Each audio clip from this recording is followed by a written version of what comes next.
Good afternoon, ladies and gentlemen of Jost Van Dyke and the entire Virgin Islands. My friends, I'm happy to be here in Jost Van Dyke this afternoon to share with you my thoughts on how we can get the BVI working again for the benefit of all our people. Even though my remarks are being made in Jost Van Dyke today, I am speaking with the entire Virgin Islands. Before I go any further, though, I'd like to thank God for giving me the strength and guidance. And thank you, the people of Jost Van Dyke, and all the people across this country, for giving me the opportunity to speak with you today on a subject that is very dear to my heart, the subject of leadership. The significant challenges that we face as a country today demand that we refocus our attention at this time on the ideals and fundamentals that underpin our values as citizens of this country. In the words of the great British Prime Minister Winston Churchill, in critical and baffling situations, it is always best to return to first principle and simple action. Since I started my campaign some months ago, the overwhelming cry of the people of the BVI has been for better leadership in all aspects of public service. And thus, first principle and simple action in our context, I take to mean revisiting the roles, responsibilities, and obligations of elected public officials, and how political leaders use their experiences and rely on core values and principles to inspire fresh approaches in these difficult times. We are at a time in this country when at any public gathering, be it at the ferry dock across here, a bar, supermarket, clinic, a street corner, people express apprehension about the future because of uncertainties about the direction the country is heading in. The confidence of the people in this country are at an all-time low, and we are at the point where our people are saying something must change, and the fundamental driving that change is quality leadership in government. Now, while we're talking about fundamentals, for the purpose of clarity and to wipe away those gray areas that sometimes become shades of convenience in difficult times as we face now, it is important that we remind ourselves of the basic duties and responsibilities of government. Every country has its own government. We all know that. But what differentiates one government from the next is the quality of leadership that exists and the way leaders carry out their mandated duties and responsibilities to their citizens with regards to public and civic order, national security, public services, and economic stability. With regard to public services, government's responsibility is to provide a safety net so that all citizens have the basic needs for human survival: clothes, food, shelter, health, and education. Government must develop and adopt public policies that promote and protect citizens' rights to life, liberty, and the pursuit of happiness. Whether you are living on Jost Van Dyke, Virgin Gorda, Anegada, or Tortola, every citizen should have the same right of access to quality health care. And government must ensure that the appropriate infrastructure is in place to deliver these services in a timely and efficient manner to the people. On the matter of shelter, I say to you today that our citizens have the right to own land. And that right to own land must not be premised on which family you were born into, or which political party or politician you support.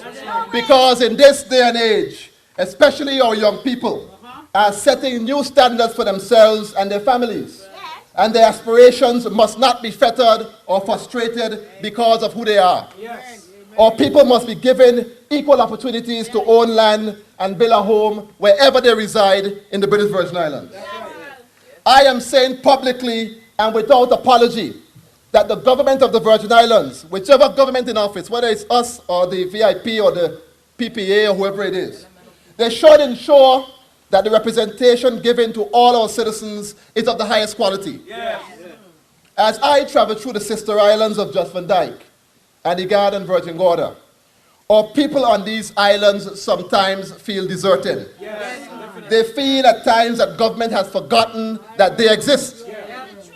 I say that there should be no difference in the level of representation or the quality of care received by our citizens, whether they're on Tortola, Virgin Gorda, Antigua, or Jost and Dyke. That is what I say.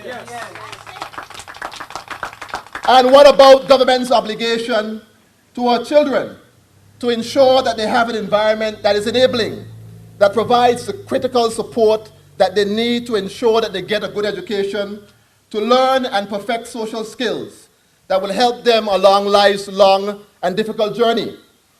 And how does government and our political leaders address the social problems of crime and violence that we see so prevalent among our youth, and which threaten the stability and sustainability of small Caribbean countries like ours? And are we to be satisfied with the often repeated excuses, well, other places have the same problem, or the world is in a global recession, so there's nothing that we can do? Or are we to do what good leaders do, like H. Lavity Stout, taking responsibility for our own affairs and carve out a growth path through the maze of socio-economic chaos with resolute visionary leadership? If we accept the position that economic stability is a basic duty and responsibility of government, then we must ask ourselves, is it fair and is it right that our leaders continue to promote the false notion that there is nothing that they can do to improve the quality of life of our people until other countries pull themselves out of a recession? How do we explain that to our senior citizens who are depending on us to provide a proper facility for them to rest after spending their better years building this country and paving the ground upon which our leaders loftily stand today? How do we explain that to the person who's losing their home and have nowhere to take their family because they have been laid off from work or that their hours have been drastically reduced? My dear friends, do you think that the high school graduate or the college or university graduate who have spent years of their life pursuing higher education will accept that there is nothing that we can do until the global economy turns around? No. What are they to do in the meantime? We could have done a number of things to insulate this territory as far as possible from the effects of the global recession. We could have looked at our wasteful spending habits and ensure that we do the things that were necessary and that were priority. We could have invested much more in the tourism product so that we could have increased our visitor arrivals for the last season and the upcoming season. Yes. We could have funded the National Business Bureau in an effort to create new businessmen and women and to keep those doors of existing struggling businesses open. Yes. As you heard Marlon so eloquently said, small businesses are the engine of our economy and they are instrumental in job creation. We could have tackled the problem of high cost of living in this country with the view to preventing the outflow of billions of dollars from our economy to St. Thomas and other places to make them richer and to make us poorer. We could have invested much more money in our farmers by providing better financial and technical support to improve local food production rather than spending upwards of $6 million for greenhouses that have now become a haven for rats and other animals. We could have done much better.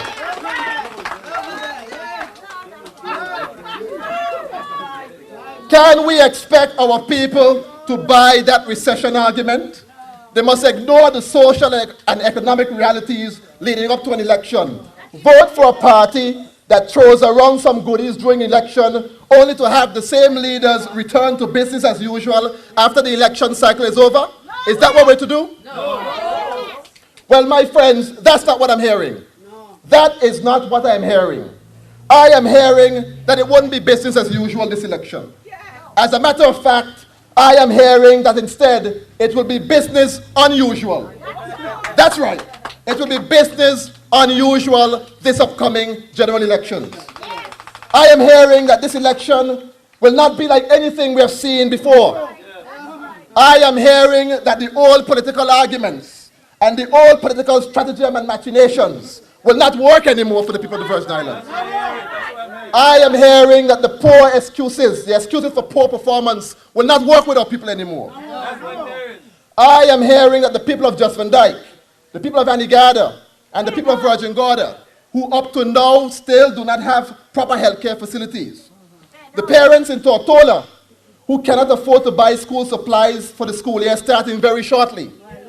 The people all over the territory who are tired of worn-out excuses, who are tired of lowering their expectations to meet the poor performance in leadership, who feel worse off now than they were 4 years ago, and who want a better life for themselves, their children and grandchildren. I am hearing those people say to us that this election will be business unusual. My friends, business unusual sounds like a song, and I like that song. I like business unusual because it sends a clear message for all of us contesting the upcoming elections that our people want a new approach, our people want a change, our people want new and good leadership to take this country to a new level so that we can be prepared to meet the new challenges that are ahead of us. But more importantly, our people are saying we need good and new leadership to put us in better stead to exploit new and emerging opportunities and to get the BVI working again. Opportunities to put our economy back on track, our people back to work so that they can continue to enjoy the standard of living that they've grown accustomed to. My friends, I am hearing that this election will be business unusual, that this election will be about leadership, new leadership, good leadership. And I tell you, I like that song. New leadership to me sounds good. Why? Because in times like these, our people are changing the way that they look at political leaders. Our people are demanding more in terms of integrity and accountability in government and the ability of our leaders to best utilize the power and resources of elected office, to build relationships across divides with all stakeholders in civil society, to make decisions that are in the best interest of the people and for the well-being of this country.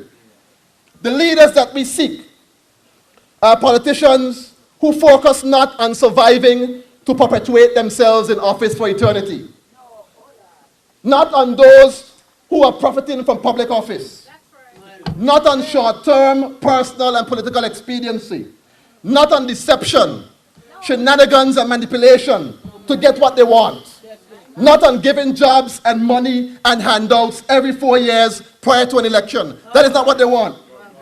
But instead of people want political leaders who focus on compromise and coalition building, on inspiration, motivation, and exemplary behavior, and what is good and doing what is good at all times for this country.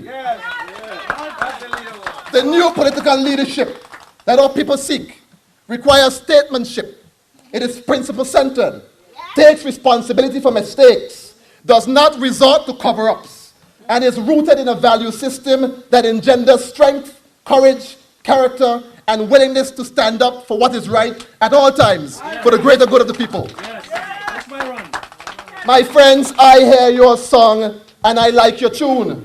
This election will be business unusual. This election will be about a new type of leadership. And I believe in Claude Skelton Klein that you will find the leader that you need in the 2nd District. I believe in me, you will find the leader that you're looking for at large. And I believe that in Dr. Smith, in Ronnie Skelton, and Archie Christian, you will find the leaders that you need to take care of this entire territory. I believe that in the entire NDP team, stand up NDP, all y'all in the audience. I believe in this team that you will find the new leaders that you want for your business unusual this election. I ask you when you come out to the polls, come out with an intention to usher in a new change for this territory. Come out with an intention of changing the old tired guards who have done nothing for 4 years and who will resort to trickery, deception, and lies to hold on to political office. But as Claude said in Virgin Gorda, and he said it well, there's a time and season for everything. And now it's a season for the NDP. Now it's a season for our people to have a chance to enjoy a better life in this country. Once again, I thank you for giving me the opportunity to share my thoughts with you. And I look forward to your continued support as we move together to build this country's future together. Good afternoon, God bless you, and God bless the beautiful British Virgin Islands.